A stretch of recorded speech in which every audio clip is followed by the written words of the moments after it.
புதிய ஓய்வூதிய திட்டத்தை ரத்து செய்து பழைய ஓய்வூதிய திட்டத்தை கொண்டு வர வேண்டும்.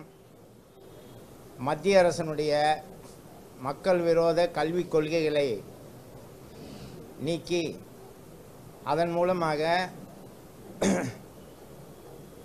பள்ளிகளை மூடுவது, சத்துணவு மையங்களை மூடுவது போன்ற நடவடிக்கைகளை எல்லாம் கைவிட வேண்டும் என்றும், அவர்களுடைய நிலுவைத் தொகையான 21 மாத நிலுவைத் தொகையை உடனடியாக வழங்க வேண்டும் என்பதும், காலி இடங்களை நிரப்பாமல் காலந்தாழ்த்துவதை கண்டித்தும் இந்த 9 அம்ச கோரிக்கைகளை வலியுறுத்தி போராட்டம் நடத்தி வருகின்றார்கள். அந்த போராடுகின்ற அரசு ஊழியர் ஆசிரியர்களை அழைத்து பேசாமல் அவர்களை வீடு பூந்து கைது செய்வதும், வன்முறைகளை கையாளுவதும், அவர்கள் மீது வழக்கு போடுவது போன்ற நடவடிக்கைகளில் ஈடுபட்டுள்ள தமிழக அரசை தமிழ்நாட்டில் உள்ள மத்திய மாநில தொழிற்சங்கங்களின் சார்பாக வன்மையாக கண்டிப்பதோடு அவர்கள் நடத்துகின்ற அந்த போராட்டத்தை முழுமையாக நாங்கள் ஆதரிக்கின்றோம். எனவே தமிழக முதல்வர் உடனடியாக போராடுகின்ற அரசு ஊழியர் ஆசிரியர் சங்க பிரதிநிதிகளை அழைத்து பேசி ஓர் சுமூக உடன்பாடு காண வேண்டும். அவ்வாறு அவர்கள் காண தவறினால் அதன் மீது எங்களுடைய தொழிற்சங்கத்தின் சார்பாக அடுத்த கட்ட போராட்டங்களை நடத்த வேண்டியிருக்கும் என்பதும், உடனடியாக நாளை மாலை அனைத்து தொழிற்சங்கங்களின் சார்பில் கண்டன ஆர்ப்பாட்டம் சென்னை சேப்பாக்கம் விருந்தினர் மாளிகை முன்பாக நடத்துவதென்றும், அது மட்டுமல்லாமல் மாநிலத்தில் உள்ள அனைத்து மாவட்ட தலைநகரங்களிலும் இந்த போராட்டத்தை ஆதரித்து அனைத்து தொழிற்சங்கங்களும் கண்டன ஆர்ப்பாட்டங்கள் நடத்துவதென்றும் முடிவு செய்யப்பட்டுள்ளது.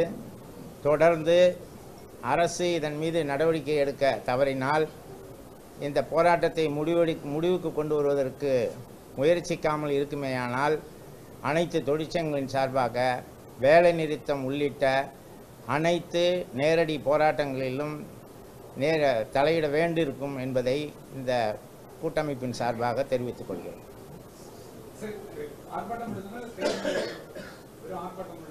ஆர்ப்பாட்டம் நாளைக்கு ஆர்ப்பாட்டங்க.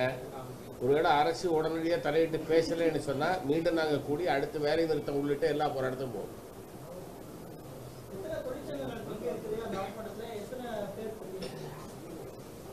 மத்திய மாநில அரசு சுமார் 10 தொழிற்சங்கங்களுக்கு மேலாக உள்ள தொழிற்சங்கங்கள் கொண்டு போதிய நிதி இல்ல, நாங்க அரசு ஊழியர்கள்ட்ட சொல்லியும் கூட அவங்க அதை கேட்க மாட்டாங்கன்றது அரசுடைய தொடர்ந்து வைக்கக்கூடிய வாதமா இருக்கு. நிதி நிலைமை இல்லைன்றதை நீங்க ஏற்றுக்கொள்ள நிதி நிலைமை இல்லை என்பது இந்த அரசுடைய கையாளாகத்தன்மையை காண்பிக்கிறது.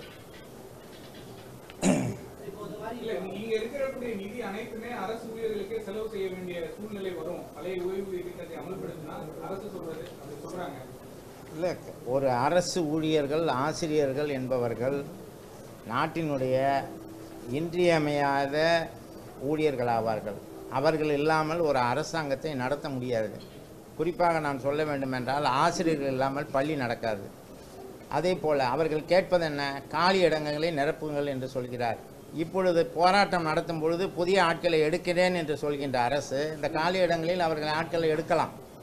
21 மாத நிலுவைத் தொகையை இவர்கள் எத்தனை ஆண்டுகளாக கொடுக்காமல் வைத்திருக்கிறார்கள். அதை கொடுப்பதற்கு கூட எப்பொழுது கொடுக்கிறேன் என்று அவர்களிடம் அழைத்து பேசலாம், அவருடைய தொகையை அவர்கள் கொடுப்பதற்காக. இதை போல கமிட்டி அமைக்கப்பட்டது. அந்த கமிட்டியினுடைய முடிவை கூட இன்று வரை சொல்லாமல் இன்று தான் சொல்கிறார்கள் கமிட்டி முடிவை சொல்லிவிட்டது என்று. தமிழ்நாடு அரசு போக்குவரத்து கழக தொழிற்சங்கங்களின் கூட்டமைப்பினர் தற்பொழுது செய்தியாளர்களை சந்தித்து பேசி நேரடி காட்சிகளை பார்த்தோம். அப்போது பேசிய அவர்கள் 9 அம்ச கோரிக்கைகளை வலியுறுத்தி 7வது நாளாக ஆசிரியர்கள் வேலைநிறுத்த போராட்டத்தில் ஈடுபட்டு வரும் நிலையில் அரசு அழைத்து ஏன் பேச்சுவார்த்தை நடத்தவில்லை என்றும், இது கண்டனத்திற்கு உரியது என்றும், இதற்காக தொழிற்சங்கம் சார்பில் கண்டன ஆர்ப்பாட்டம் நடத்தவும் வேலைநிறுத்த போராட்டத்தில் ஈடுபட தயாராக இருப்பதாகவும் அவர்கள் தெரிவித்தனர். உண்மை செய்திகளை உங்கள் கண்முன் கொண்டு வரும் காவிரி நியூஸின் யூடியூப் சேனலை சப்ஸ்கிரைப் செய்யுங்கள்.